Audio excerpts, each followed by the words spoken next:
안녕하십니까. SPM 리서치의 김영재입니다.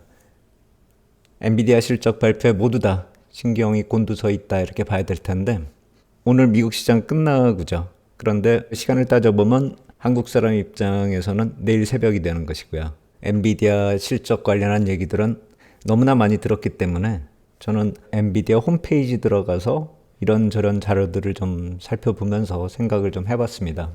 GTC 2025 이 얘기도 또 나오더라고요. 내년 3월이죠. GPU 테크놀로지 컨퍼런스요. GTC 2024 때 주가 정점이었어요. 18일부터 21일 요때거든요. 이번에 가이던스 나올 때 이 얘기까지 하진 않겠죠. 약간 시간상으로 떨어져 있으니까 다음 분기 가이던스 얘기할 때 이 얘기까지는 거론되지 않을 것 같은데 만약에 주가 측면에서 그 무엇인가를 원한다면 이분요. 젠슨 황 입장에서 그런 것을 생각을 한다면 이와 관련된 얘기를 또 엮으면은 주가 측면에서는 긍정적으로 가는 게 아닌가.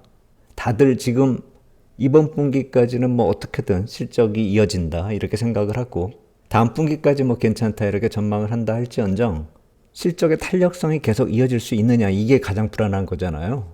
저조차도 내년에 페드가 금리 인하하고 하는 그 이유가 경기하고 관련되는 그런 모습이라고 한다면은 엔비디아는 완전히 별개로 갈 수 있을까 하는 생각이 들거든요. 그렇다면 엔비디아가 여태까지 다른 기업이나 다른 업종, 다른 산업의 불황, 안 좋았었던 흐름 이런 것들을 다 덮어버리는 그런 역할을 했었다라고 한다면은 그렇다면 그게 계속 유지가 될 수 있는 것인지 페드가 금리 인하를 하면서 이런 AI 산업이 커버할 수 있었던 그 부분이 어느 정도 한계가 드러나고 있는 게 아닌가 그런 생각도 드는데 그런데 그렇다면 그것을 또 벗어나게 하는 요인이 엔비디아 실적 발표 때 나올 수가 있는가 그걸 또 한번 살펴봐야 될 것 같아요. 시장에서 생각할 때는 그 한계가 거의 다 온 게 아니냐 이런 식으로 생각을 하고 있잖아요. 저도 그렇게 생각을 하는데 실적 발표 때 가이던스가 어떤 내용을 포함하는지 그리고 만약 이 얘기까지 나오지 않고 그냥 시장을 실망시킨다라고 한다면은 그렇다면 이 발전 가능성은 또 어느 정도인지 이 얘기는 또 언제 나올까 이것도 사후적으로 우리가 좀 파악해야 될 것 같다라는 생각이 듭니다. 그리고 또 우리가 좀 살펴봐야 되는 것은 미 국채 금리입니다. 3.6% 갔다가 4% 갔다가 또 3.7% 향해서 가다가 다시 3.9를 향해서 가는 그런 모습. 국채 투자는 또 기회를 주는 것인가? 한번 생각을 해볼 때가 됐다 이런 생각이 듭니다. 연말이나 내년 상반기에 금리 예상치를 제가 전에도 말씀을 드렸잖아요. 금융회사들 그리고 의회 예상국 그런 데서 내놓는 자료들요. 4% 언저리라고 한다면은 리스크가 별로 그렇게 크지가 않죠. 그렇다면 이 역시 마찬가지로 3.9를 근접하는 그런 모습 속에서 우리가 또 어떤 기회를 찾아야 되는지 그 점도 오늘 말씀드리도록 하겠습니다. 엔비디아 먼저 살펴볼게요. 향후 전망, 기간도 감안해야 된다는 것이죠. 향후 전망을 할 때 다음 분기 10월부터 12월 얘기를 할 것인지 내년 3월까지도 엮어 넣을 것인지 그걸 좀 살펴봐야 된다라는 생각도 들고요. 주가는 주가에 대고 물어봐야 된다. 이런 격언도 있잖아요. 한번 주가 보면서 엔비디아 흐름은 또 어떻게 흘러가고 있는가 그걸 좀 한번 살펴보겠습니다. 제가 이 줄긋기를 잘 못해서 남들이 해놓는 분석을 주로 본다 이렇게 말씀을 드렸잖아요. 해외 쪽에서 엔비디아 쪽 분석한 자료하고 또 S&P 500을 분석한 자료 한번 보면서 엔비디아 어닝하고 맞춰서 어떻게 진행되는지 한번 살펴보겠습니다. 이 캔들 카운팅 하는 거 있잖아요. 우리나라에서도 이런 날짜 수 계산하고 하는 거 많이 하잖아요. 일목균형표도 많이 거론되고요. 근데 미국에서도 이런 캔들 카운팅은 자주 쓰더라고요. 지난 실적 발표가 여기거든요. 5월요. 갭 상승해서 툭 튀어 올라갔잖아요. 3월 달에 정점을 치고 조정 보인 그 모습 그리고 다시 회복하는 이 모습을 실적 발표 전날까지 한번 따져보니까 30일 동안 조정을 보이고요. 24일 동안 회복을 했습니다. 그리고 실적 발표 날이 왔고요. 이번에도 6월에 주가 정점 치고 32일 조정을 보이고 실적 발표 전까지 회복을 하는 모습이 18일이 이어졌습니다. 이거 다 합하면은 5월 실적 발표 때까지의 흐름 살펴보면은 54일이 걸린 것이고 이번에는 50일이 걸린 거고요. 4일 정도 차이 나는데 조정 보이는 모습 그리고 회복하는 모습 그리고 실적 발표 전에 한 6, 7일 정도 수렴하고 있잖아요. 그 모습이 아주 유사하다 이 얘기를 하는 것이죠. 그래서 또 이런 점프가 나타나느냐, 이제 그걸 관심 있게 보는 그런 경우가 있고요. 이런 얘기는 그냥 재미로 한번 보시면 될 것 같아요. 펀더멘탈이 중요한 거고 향후 주가 흐름을 예측하는 건 아니다, 이렇게 말씀드리겠고요. S&P 500 한번 볼게요. 이건 일봉인데요. 이 역시 마찬가지로 수렴을 보이고 있잖아요. 이렇게 수렴을 한 다음에 조정 보이기 직전까지의 상승만큼 조정 마무리 이후에 추가 상승이 나타난다, 이렇게 또 보는 경우도 있고요. 그거를 분봉으로 좀 확대를 하면은요, 7월 중순에 사상 최고치 찍고요, 이렇게 N자로 확 내렸잖아요. 그게 8월 달에 나타났었던 조정 흐름하고 비교가 되는 것이고요. 그 조정 이후에 바닥을 만드는 모습, 이런 모습이요. 그 모습이 이렇게 비슷하게 흘러가고 있다. 이런 식으로 기술적 분석을 하는 그런 경우도 있더라고요. 근데 제가 개인적으로 봤을 때는 이게 전저점을 깨고 내려가는 그런 모습, 여기선 나타나지 않았기 때문에 이게 좀 많이 차이가 나잖아요. 이 모습은 유사하다라고 생각이 들어요. 근데 이 모습은 일치가 되지 않기 때문에 이렇게 내리는 모습을 이 모습과 비교할 수 있을까, 그런 생각도 드는데, 줄긋기 잘하는 분들이 이렇게 분석을 하는 그런 경우였었기 때문에 이 역시 뭐 그런가 보다, 이렇게 생각을 하면 될 것 같아요. 초반에 말씀드렸듯이 엔비디아 홈페이지 들어가서 이것저것 살펴보면은 도대체 이 회사가 무엇을 하는 회사인지 이제 헷갈릴 정도예요. 반도체 회사는 반도체 회사인데 내용을 계속 쳐다보고 있다 보면은 여러 가지 내용이 좀 복합적으로 연결이 되더라고요. 이런 내용을 치고 들어가서 자세한 내용 보잖아요.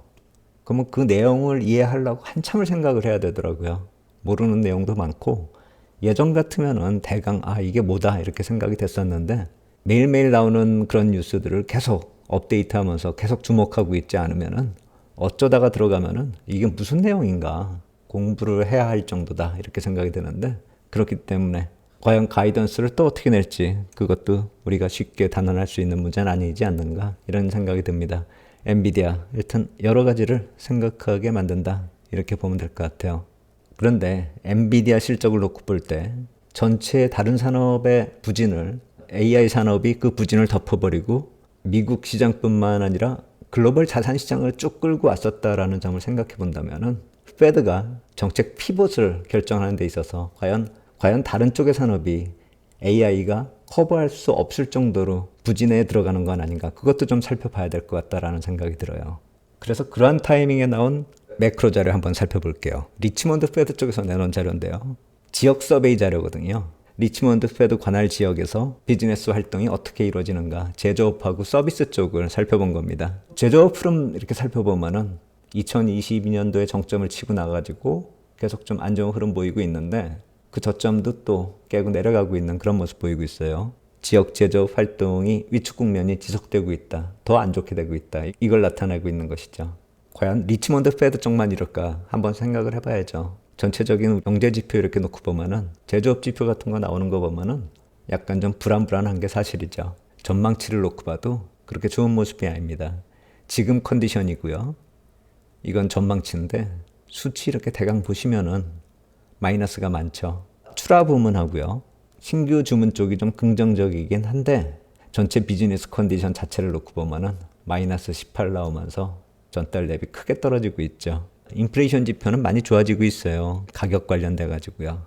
그리고 임금 쪽도 지금 약간씩 낮아지고 있는데 전망에 있어서도 높아지는 게 아니라 하향 추세가 이어지고 있죠. 그렇다면 인플레이션은 이제 어느 정도 안정이 되는데 실물 경제 쪽이 많이 안 좋다, 이걸 봐야 될 것 같아요. 그럼 서비스 쪽은 또 어떤지 한번 살펴보겠습니다. 서비스 쪽도 지금 상황은 별로예요. 근데 향후 전망치는 상당히 좋아요. 서비스 쪽은 제조업하고 약간 좀 틀립니다. 임금 쪽도 지금도 괜찮은데 전망치도 계속 상승하는 그런 모습 보이고 있어요. 가격도 그렇게 크게 낮아지지 않고 있고요. 인플레이션 쪽도 이 서비스 쪽에서는 그렇게 안심할 수가 없다, 이런 생각이 들어요. 임금이나 가격 흐름 자체가요. 그래서 이 서비스업이 제조업하고는 많이 좀 차이가 나는 그런 흐름이고, 미국 경제에서 제조업하고 서비스업의 차별화가 자꾸 거론이 되잖아요. 그런 측면에서 놓고 봤을 때는 그러한 차별화가 지금도 벌어지고 있는데 전망치에서 더 벌어지고 있다는 점도 우리가 좀 봐야 될 것 같아요. 그렇다면은 이러한 흐름을 AI 산업이 얼마나 커버할 수 있는지, 그런 스토리가 바로 또 연결이 된다, 이거죠. 매크로 측면하고 연결해서 본다라고 하면은 페드의 피벗하고요, 오늘 나오는 엔비디아 실적 발표, 이것을 엮어서 해석할 필요가 있다라는 생각이 들어요. 단순히 하나의 기업 실적이라기보다는 향후 AI 산업의 전개 방향하고요. 그것이 전체 산업에 미치는 그 영향이 예전같이 전체 산업의 부진을 덮어버릴 수가 있을지 없을지 그것도 한번 좀 생각해 봐야 될 것 같다라는 생각이 들어요. 그것이 엔비디아 실적을 매크로하고도 좀 연결해서 봐야 된다라는 오늘 엔비디아를 보는 관전 포인트 중에 또 다른 측면이다. 이렇게 생각이 됩니다. 그리고 이렇게 중요한 타이밍에서 국채 쪽도 좀 살펴봐야 될 것 같아요. 아까 말씀드렸듯이 10년물 국채 흐름이 최근에 상당히 좀 급등락이 나타나고 있는 그런 모습, 그리고 마치 여기가 바닥인 듯 하면서 툭툭 튀어 올라오고 있죠. 3.9 근접하는 그런 모습이 나타나면은 어떻게 해야 될지 그것도 한번 생각을 해봐야 될 것 같아요. 저 개인적으로는 이 4점이 내려오면서 이 구간에서 국채를 한 절반 정도 정리를 했어요. 그렇다면은 다시 이 3.9가 넘어서면서 4% 향해서 간다라고 하면은 어떤 대응을 해야 될지 그것도 한번 좀 생각을 해봐야 될 것 같아요. 우리나라 국채는 금리 많이 빠졌어요.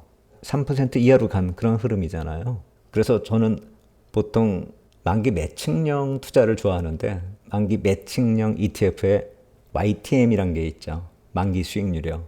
그런 거 보면은 예전에 뭐 3.5, 3.6 이 정도 하던 게 거의 3%에 수렴하고 있거든요. 그렇다면 투자 메리트가 좀 떨어지잖아요. 그러면은 지금 투자하는 것보다는 이렇게 미국 10년물 기준으로 놓고 볼 때 이렇게 툭툭 튀어오를 때 한국 국채도 투자 수익률이 3.2% 위로 좀 올라오면은 그때 기회를 볼 수가 있는 게 아닌가, 전 그렇게 생각이 되거든요. 트레이딩을 할 수도 있는 그런 흐름이다, 이런 생각이 듭니다.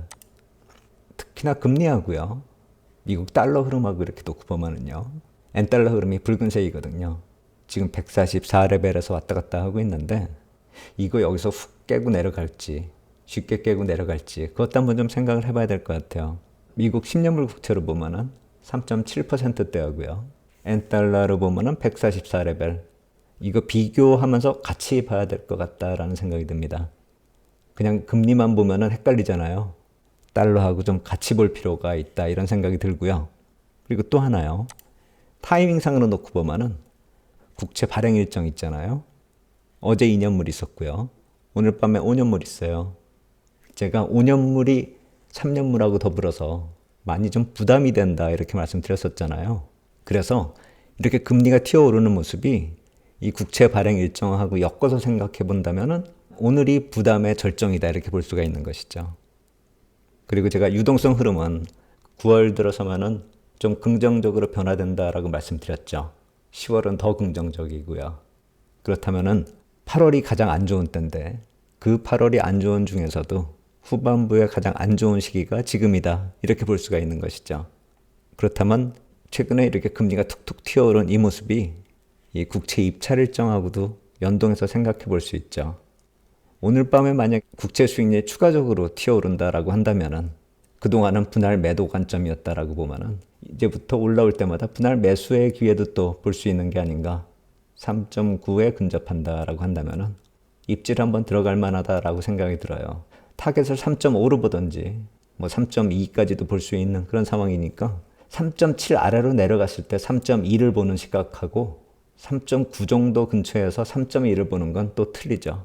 그래서 3.9 레벨에서는 전략이 좀 틀려질 수 있다, 여유가 생길 수 있다, 이런 생각이 듭니다. 엔달러 얘기 말씀드렸는데 제가 캐리 트레이드 말씀드리면서 4개 나라 환율 말씀드렸죠. 엔하고 스위스 프랑, 호주 달러, 멕시코 페소. 지금 흐름들 보면은 어느 정도 이제 균열이 좀 생기고 있어요. 이 세 개는 비슷한데 호주 달러 보면은 멕시코 페소하고 좀 틀리게 가고 있죠. 그래서 캐리 트레이드 같은 경우 8월에 충격이 마무리되고 있다, 이렇게 볼 수도 있는데 BIS 같은 데서 지금 자료 나오고 있더라고요.